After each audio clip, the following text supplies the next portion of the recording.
they did the damage to him, and make our life more harder than it used to be. 7 long episodes ago, we set out trying to understand why a surgeon would move all the way to a small and remote British island in the South Atlantic and not only not help many people, but actually end up being accused of injuring, maiming, and even disabling some of his patients. Well, when I read the enormity of his negligence, I wondered that my first thought was, well, how did he get away with it for so long? As you will have already heard, we didn't just uncover some awful stories from victims, but also allegations of a watered-down police investigation and accusations that the government even blocked access to justice for its own citizens. I really feel like we'll either win this or I'll die trying to win this. I've got plenty of questions. I know from our inbox and from my DMs that many of you have as well. So today we're going to try and answer some of them. From Audio Always and me, Luke Jones, this is the Surgeon of St Helena, episode 8, What Next? Right, let's get to it then. And I should say this is a video episode as well, so you can see this video on YouTube or our Patreon. The links are in the description, and you can see some of the many things that we're talking about here as well. Let's do some updates first of all about the case, the civil claims that have been going on. It's quite a short update, this one. Not much to say. It could be at some point this year that there's some white smoke over whether the High Court will actually allow them to move these civil claims to a court in England. Such are the concerns about St Helena, but the wheels of justice move slowly, especially here in the UK, so we don't know what is happening with that. We do know that Nigel Phillips, the governor, who you briefly hear in the series, is retiring from the diplomatic service. He was coming to the end of his term as governor of St Helena. He is going to be succeeded by a diplomat called Belinda Lewis, who was formerly the ambassador for Kuwait City and also the deputy head of mission for Baghdad. It's quite an interesting varied career. She's going to take over in September 2026, so not long to go. We have had some reaction from the series. We'll get into some of the questions that people have sent in, but also on a kind of political level, lots of expat saints, if they live in the UK, tend to live in Swindon for reasons I don't quite understand. So one person who knows quite a bit about their plight is the former MP Robert Buckland, who's also a former Lord Chancellor, Justice Secretary in one of the sort of latter Tory governments. He sort of saw all of our reporting and said he was, quote, deeply concerned about the plight of the victims of this appalling negligence. He said, attempts by the St Helena government to limit liability due to victims are an affront to the rule of law.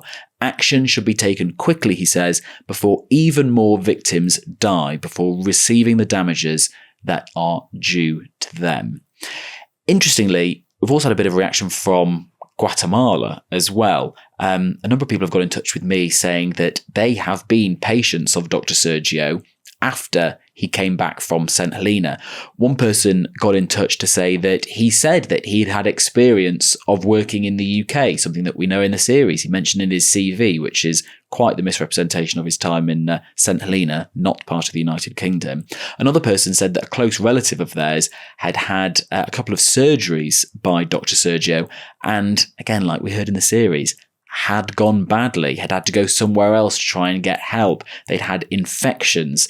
So they said they were shocked when they saw all the things that we'd uncovered about his time on St Helena. Let's get to some questions because plenty of you have been sending them in. Louisa, producer extraordinaire on the series, is with me to leaf through some of them. That's where we're going to start. Let's start with Dr. Sergio because lots of questions have been coming in about him. The first one is from Sarah, who got in touch on Instagram, and she asks a very valid question. Was Sergio qualified?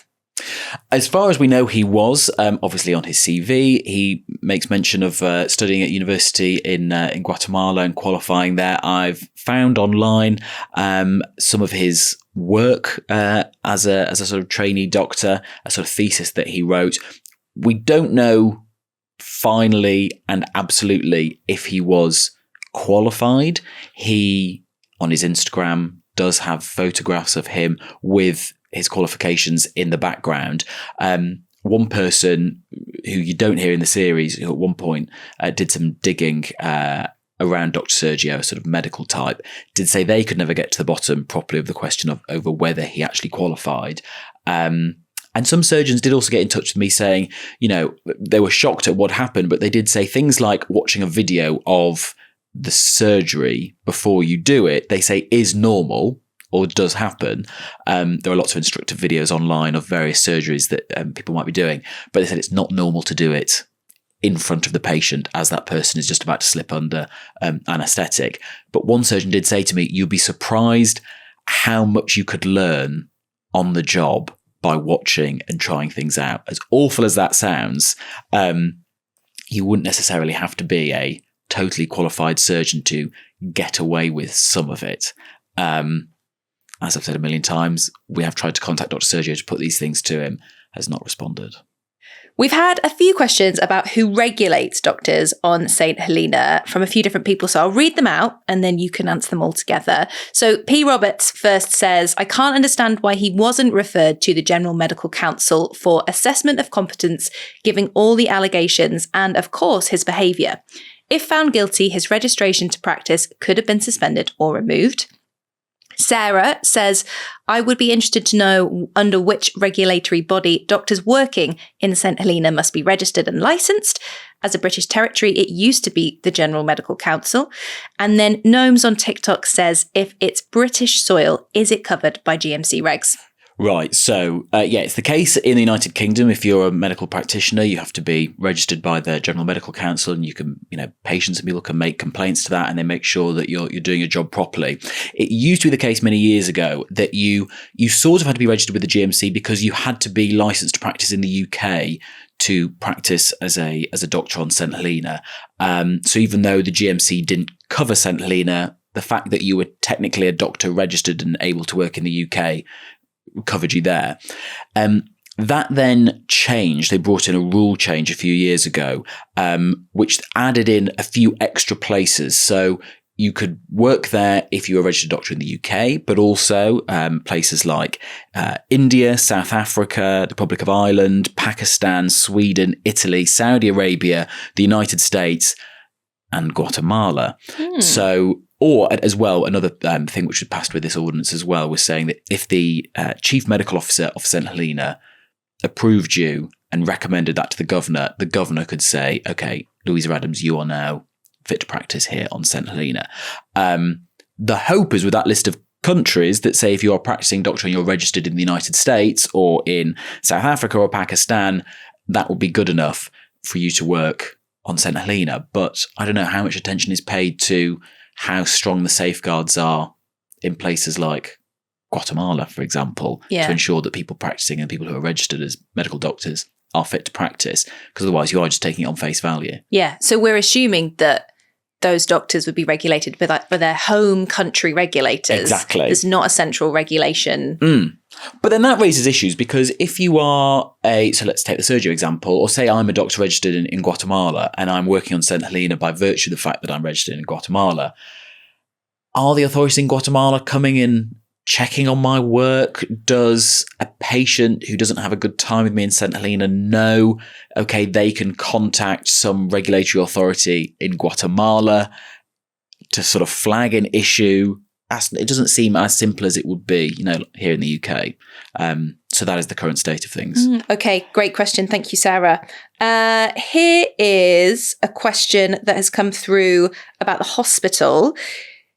Did you go inside the hospital where Sergio worked, and what was it like? To my mind, as a layman, it sort of looked quite nice. It was a sort of large, quite sort of breezy building, a sort of yellowish colour. At the entrance, there was lots of pot plants, I remember, sort of spilling out the front. And we went in there to try and, when on one sort of visit, Ruth was trying to get access to some of her patients' medical records, because they'd had a sort of long-running issue that they hadn't been able to, even with the patient's consent, been able to get their hands on that. And I don't know, it looked sort of what you'd expect. I managed to look into a little sort of consulting room. I mean, it's a bit like what you'd expect your GP practice to look like, but in a hot country. Bed, desk, computer, lots and lots of posters on the wall to do with diabetes clinics and your weight, and are you trying to quit smoking? Here's a kind of service you can get on board with. So at that surface level, to my mind, it looked perfectly proper. As we know, historic issues with staffing aside. But yeah, it looked like what you'd expect a hospital to look like. Great. Okay. Here is another question along similar lines from Rosemary, who read your article in the Times. She asks, somebody appointed Dr. Sergio and somebody was responsible for monitoring him. Who were they? They must be held accountable. Well, there's the rub, because the person who was chief medical officer at the time was the person who we mentioned in the series, Dr. Carlos Soto, fellow Guatemalan. And so he will have been responsible for hiring Sergio, even though there are obviously slices of management above. In St Helena, there's a kind of person who's a kind of director of health services. It would have been this Carlos Soto chap who would have been responsible for hiring him and also making sure he was up to scratch, and I guess maybe even looking over some complaints that came in as well. And that is one of the issues which is raised in the series. Bernard and Sandra, the coppers, British coppers who went out there to go investigate him, you know, they say that they heard from people in the hospital who said they tried to complain, but were told, actually, Sergio knows what he's doing, basically butt out. So I guess if you were going to point the finger at somebody, it would be Dr. Carlos Soto. But as we know, he left the island pretty sharpish when that police investigation into Sergio was underway. There are a number of civil claims that Ruth and her team are dealing with, which relate to him as well. So yeah, the question of holding him accountable, I mean, I guess it's also as difficult as doing the same with Sergio. He's not here anymore. What are you going to do about it? Yeah. And there's a question here that's coming from Jay that kind of, I suppose, speaks to both Sergio and Dr. Soto and most doctors on the island. But why did Dr. Sergio choose to further his career on a remote island like St Helena? To Jay, it doesn't sound like an obvious choice. And related to that, he would be interested to know about Sergio's career before he went there, if there was any controversy, any allegations or complaints. On that point, we don't know. I haven't seen any evidence to suggest there were people upset with Sergio's work where he previously worked. As we say in the series, he does make mention of working in the US for a time.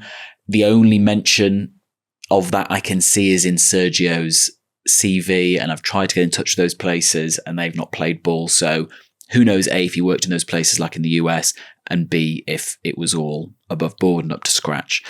On the question of why would you go and further your work on an island like St Helena, I guess it's tricky if you're a doctor because it's not necessarily a place where you will have all the equipment that you would need, that there is a larger hospital or medical system that you can sort of move around and up through. I don't know, would you see it as a particularly interesting challenge where you're having to do more things because, you know, there isn't the full complement of staff that you might expect in a large hospital? And also, if you're from Guatemala, it's a very good salary. It's around £100,000, we understand, that Sergio was on, and you are getting to live on this lush tropical island. There are plenty of people who we met who are some of these kind of TCs, as they're called, people from abroad who come out and do some of these sort of technical jobs, who were sort of drawn to the place because what a fabulous place to live in a small and friendly community. So I'm sure that would, you know, good salary and living on a tropical island would entice some people to move there. And there was also someone we spoke to who mentioned about getting a St Helena or qualifying for a British passport, right? Yes. Oh, yeah, good point. So yeah, we met some people who were they were from one of the sort of African countries, which if you just go due east, you'll end up hitting. And they were saying one of the benefits for them as being someone moving to St Helena to work there is that if you stay there for a number of years, you can then apply for St Helena citizenship. And then once you've done that, it then basically allows you to travel to and live in and work in the UK because you are a British citizen then. So actually there was some sort of upset amongst some saints about that, you know, people were using it as a sort of backdoor into the United Kingdom. But yeah, definitely that would be a draw as well, that if you were happy to stick it out for a number of years, you might get to move to the UK when otherwise you wouldn't be able to. Well, I hope that answers your question, Jay. So here's another question from Martin, and it's about insurance. Did Sergio have malpractice cover. I would have expected doctors practicing in any British territory to be required to hold malpractice cover, most commonly through the Medical Protection Society, which is based in the UK. I also wondered if the hospital maintains some sort of insurance cover. So if we take the hospital side of that, first of all, the hospital is run and funded by the St Helena government. Our understanding is that they don't have insurance because the ones indemnifying them eventually are the UK government, the Treasury, from where they get the vast majority of their budget from as part of foreign aid. In the UK, there's a sort of slightly different system in England where if you were a surgeon and you chopped off my leg and I didn't like that, I wouldn't sue you. I would sue your employer, the NHS Trust, and they are covered by a body called NHS Resolution. In terms of Sergio himself, the confusing thing is, which sort of it gets to your question, Martin, is that he was both an employee of the St Helena government. If you were in the UK and you were the employee of an NHS trust, you wouldn't need your own indemnity insurance because you'd be covered by that as a hospital. You'd only need insurance if you're working as a private consultant or surgeon or what have you. And yet we do know that Sergio did have insurance. Maybe that is a reason why, if you're working in a British overseas territory, they require it. We know he has insurance, because when Ruth first started litigating against the St Helena government for these issues, it was Mario's case, Mario Peters, who you hear in the series, and that's the only one that sort of made any kind of progress in the court system. And what the St Helena government did is they did a kind of order which brought Sergio in on the claim, then basically saying, well, if you're coming for us, you need to be coming for him as well.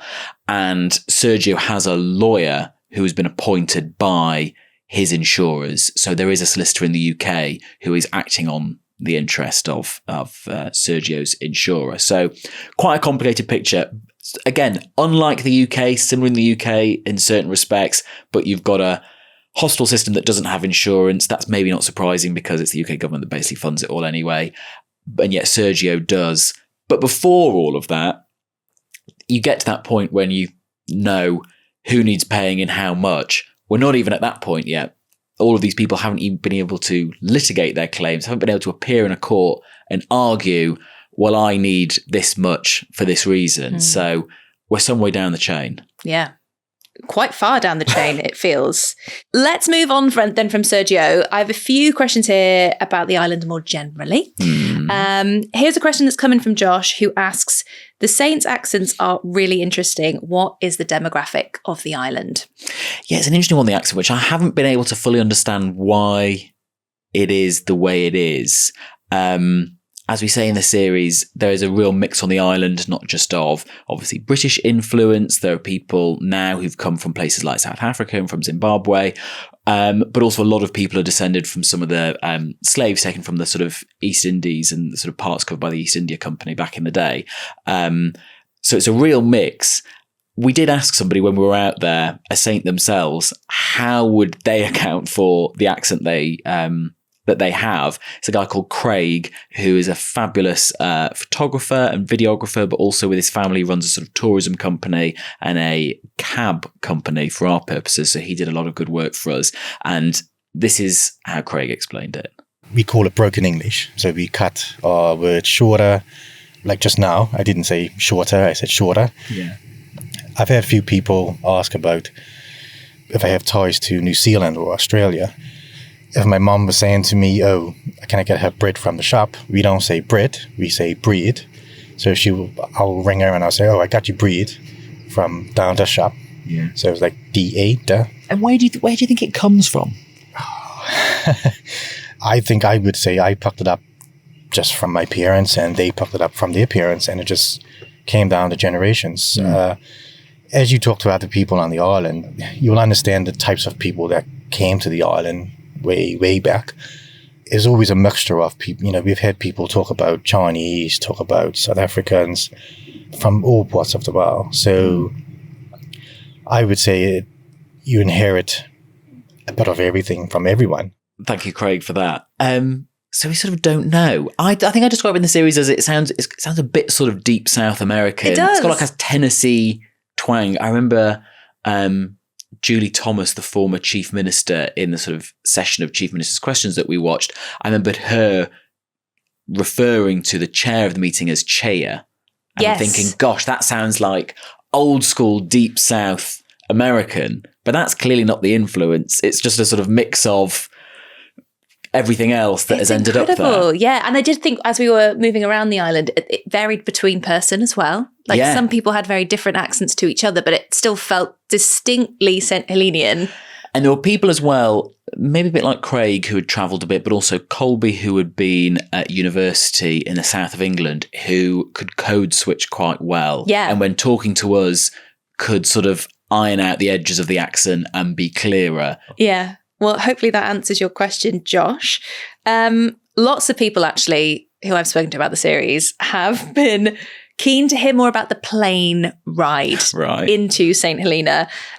Some people said that it sounded scary. So tell us a bit more about that, Luke.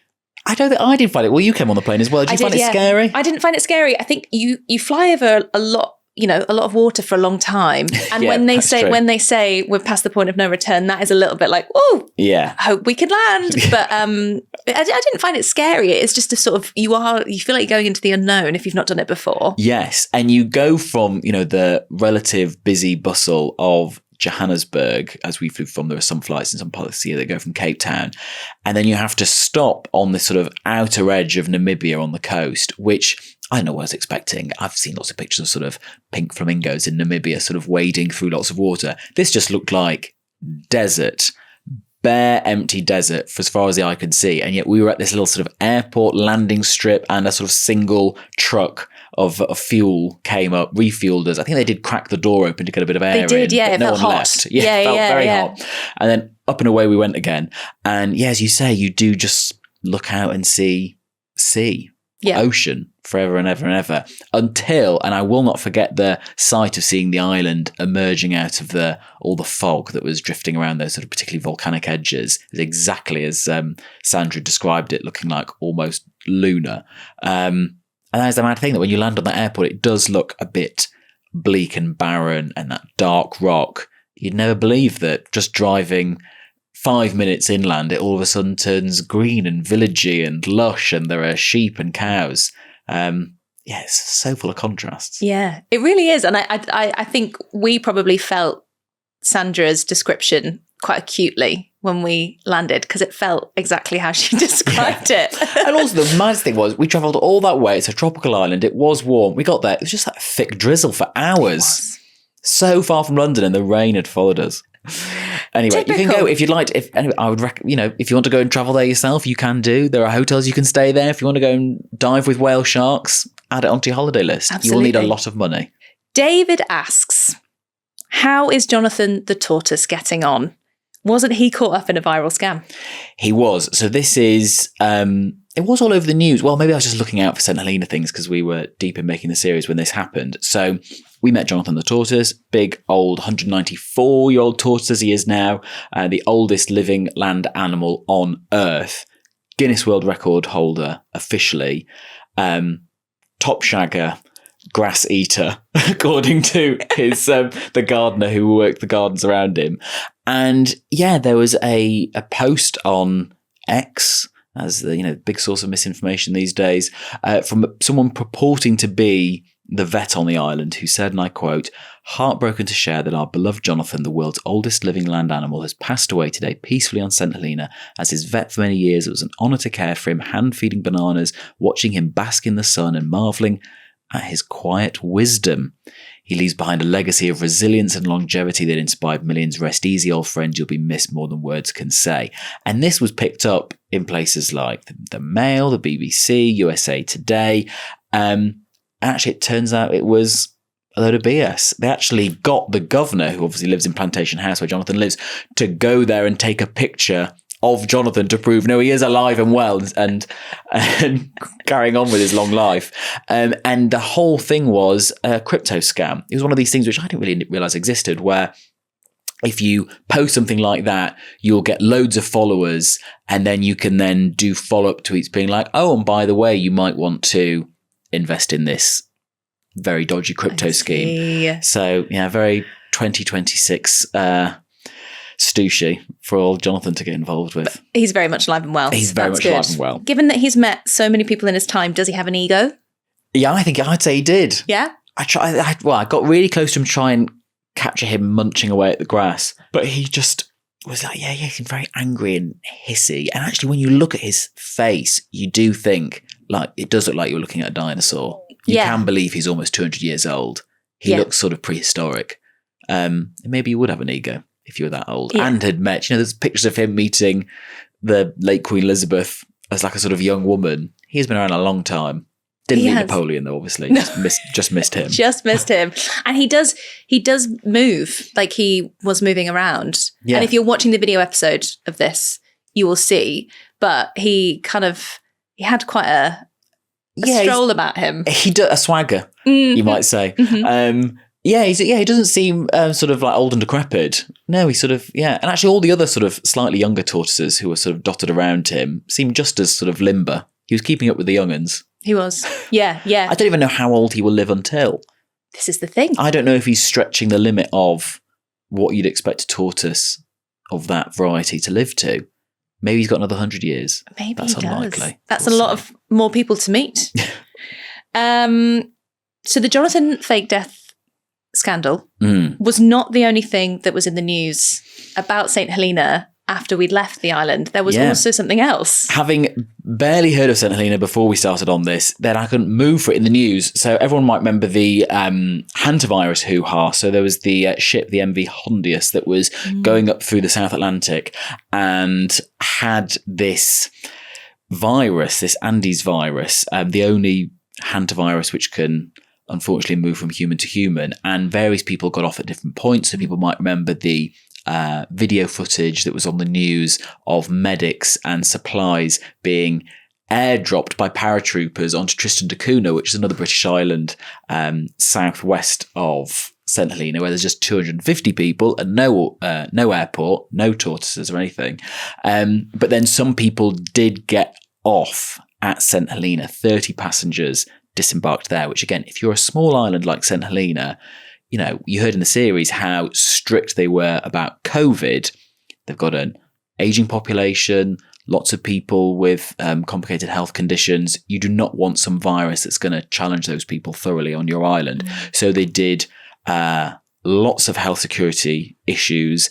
They actually tried to sort of figure out where some of those people who landed on the island then went to. We do know that the first person to die, a Dutch passenger who was on the ship, got off at St Helena with his wife. He died. His remains went to South Africa with the wife, who then later fell ill and died herself. So a real tense situation if you're living on St Helena, but touch wood for the people living there. It seems to have panned out okay. Good. That's really good news. Back to the podcast series then. What has the reaction been like on the island to it? Well, we know there's been lots of coverage in Vince's paper, St Helena Independent. I know that. We gave the series to Saint FM, which is one of the radio stations on the island. We sort of discovered when we were there that, lots of people, some people don't have the internet there because it is very expensive. And if you're not a particularly online person, you live in a tropical island in the middle of nowhere, it might be quite nice to live without the internet. But lots of people still listen to the radio, and lots of people would, if they knew things, it was because they heard it on the radio. So we put the series on there. We heard from one contributor saying that on the island that the reaction has been mixed, didn't we? We did. I perish to think what that actually means. Some people sort of happy that some of this information was out there, some people not so. But I guess that kind of reflects what we found on the island when we were there. There were some people who didn't like what was going on because they were saying, well, it's going to bankrupt the government. Sergio, I had an operation by Sergio. He was fine. So there was already a bit of a divide on the island as regards to this story. Actually, a surprising number of people who didn't really know a lot about it anyway, just that there'd been some doctor about which there'd been concerns. Yeah. So I guess the reaction to the series has fallen along those expected lines. Good. What was the most surprising thing about St Helena? What was the most surprising thing? I don't know about you, I thought the food in parts was surprisingly good. It was, yeah. I took lots of sort of packet soups and dried meats and chocolate biscuits, stupidly, which all melted. I was expecting to be really hungry, but actually we had some very nice fried wahoo, lots of chips. Lots of chips. If you like variations of tuna, you're onto a winner. The tuna was amazing. But you don't really like fish, Luke, so I'm not a fishy person, challenging. so that was, and also I think the sort of wildlife aspect of it, we didn't kind of link on it on the series, but swimming with a whale shark was absolutely fantastic. And I can completely understand Colby, the lad who took us out on the boat, that like what a great thing to be able to do. He's described the day before going out with his mates and seeing all those devil rays swimming around. You think that's quite amazing. Yeah. As terrifying as whale sharks look, I was saying to someone the other day, we were driving around on this boat for ages, trying to find this whale shark. They just somehow managed to sort of look out on the ocean and go, oh, yeah, there's one there, because they could sort of see a shadow of it. Dived into the water. I don't know if you had the same feeling that you're sort of swimming along, thinking, okay, why am I swimming quickly towards a shark? This isn't maybe what we should be doing. And then just seeing emerging out of the gloom what looked like a kind of 8-year-old child's drawing outline of a shark. Like it looked like Jaws in profile. Mm-hmm. Vegetarian though, as we kept being told. I thought it was absolutely terrifying. But then eventually I got sort of braver and got closer. You got quite close as well. Yeah. It's so that was quite surprising. I wasn't expecting that. Yeah. All these David Attenborough moments. You did have a lot of David Attenborough moments. And I think the thing for me as like an audio producer was equally the wildlife, but the sound of the birds. I think you just get really used to you hear the pigeons cooing here in the UK in the summer, and you just get used to the sound of the birds. But there was a particular tree in this lovely, very well kept garden in the middle, sort of in the centre of town. It sort of looked like a park that you would find in the UK. And then there's just this cacophony of birds behind it. So loud. Interestingly, I spoke to someone the other day who has travelled in their time to Pitcairn, obviously the subject of the previous series, and they said the one thing you got wrong in that was at some points in the series you can hear bird sounds, and he said on Pitcairn there is next to no bird sound. Wow. There's some seabirds, but basically nowhere near as many birds as you'd think. It's actually surprisingly very quiet. So obviously, but not the case on St Helena. That is fascinating. Speaking of making the series, lots of people are wanting to know a bit more about that. Someone asked, how did the experience of making the Surgeon of St Helena compare to the Pitcairn trials, bearing in mind that you were able to get boots on the ground in St Helena? Yeah, flip-flops on the ground in St Helena. I think that made all the difference. Obviously, the difference with Pitcairn was a lot of the story we were telling was about people who were not on Pitcairn, if that makes sense. Yeah. Sort of a lot of it actually concerned non-Pitcairners or people like Glenda who had moved away many, many years ago in the 70s. But it was good to actually go to St Helena and sort of understand the vibe and the place and the sort of rhythms of life and what it looks like and how close places are. And, I remember after Pitcairn, someone got in touch with me who lived on one of the sort of crown dependencies around the UK, I can't remember which one, and they said, it's like I said, it's a certain type of island life and mentality that only island people understand. Yeah. And it was good to actually go there and sort of feel a whiff of that. Not just the kind of gossipy, everyone knows who's doing what kind of thing, but just how people go about their day-to-day life. I mean, I remember Vince sort of talking about how much he did not want to go into Jamestown. It was just like, it's always such a faff and the busyness and the queue at the bank and everything, which I don't know, it's just sort of understanding the types of people who want to not only live in these remote places, but also even find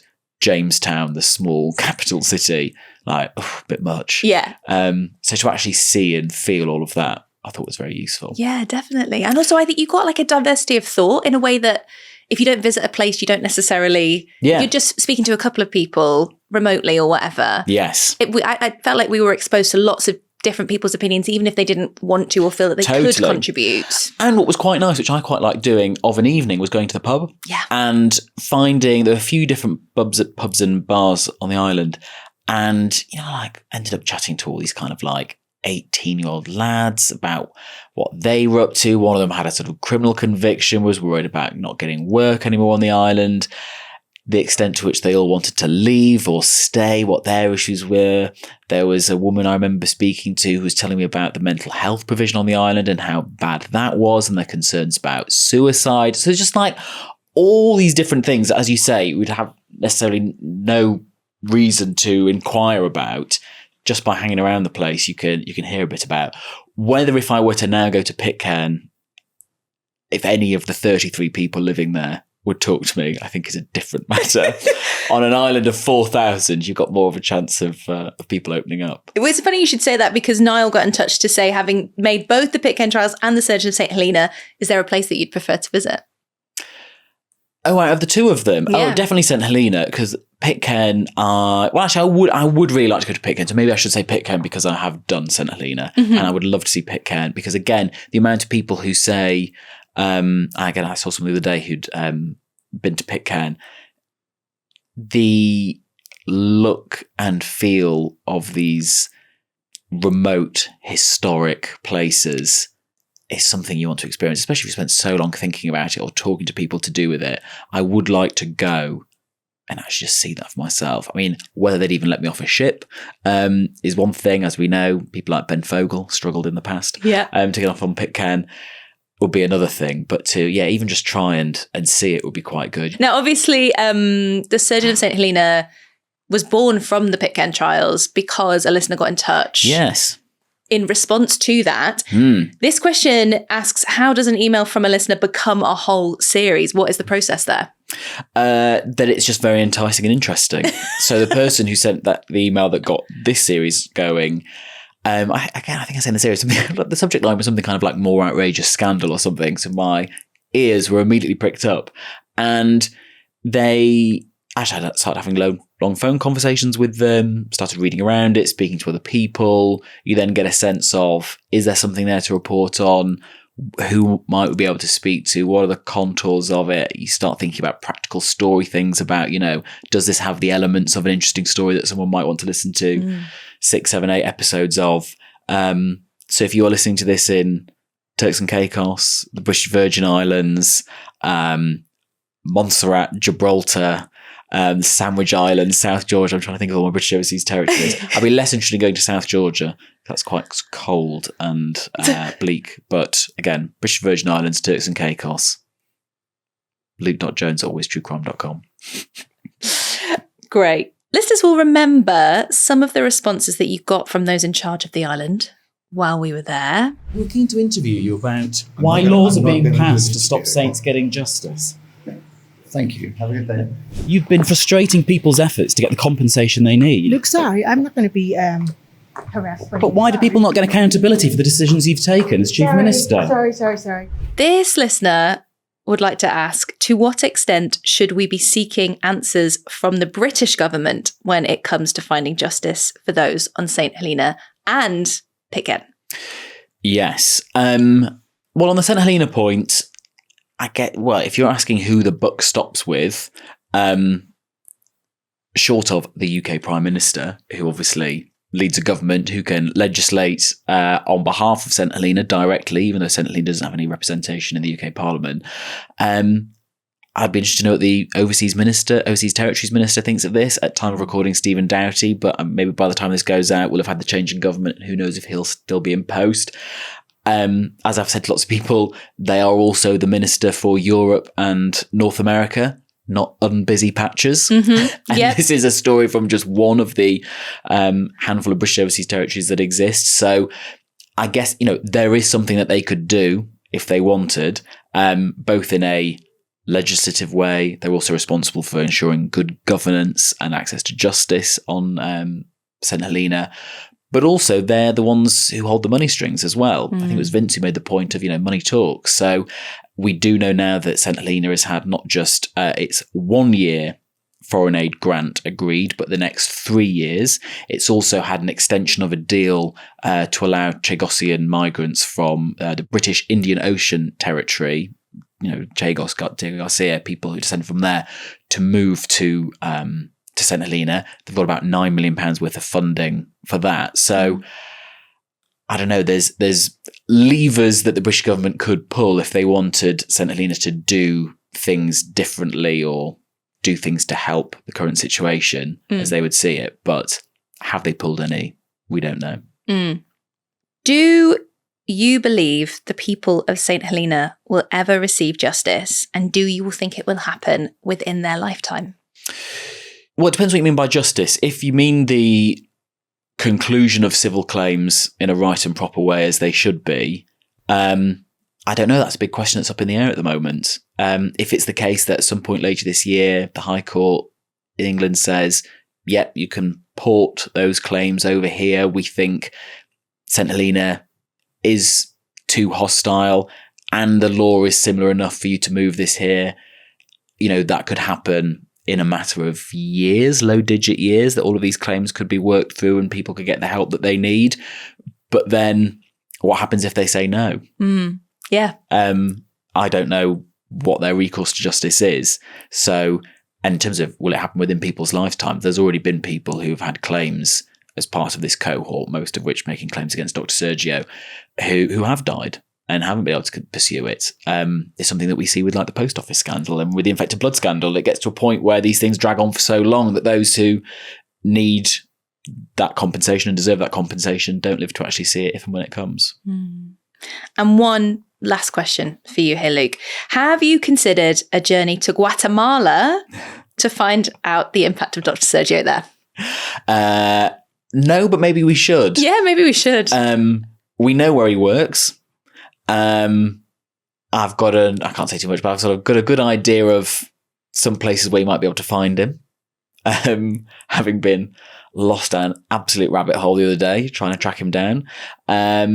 But I don't know, but what would he say? We've, you were there when we've tried to contact him and call his office and email him and email representatives and people linked to him and just absolutely no response. So maybe we'd get all the way there and it would just be a door slammed in our face. I mean, we didn't have much luck with the sort of powers that be on St Helena. And we didn't. We were there anyway. So who knows? Maybe next year. I hear Guatemala's nice this time of year.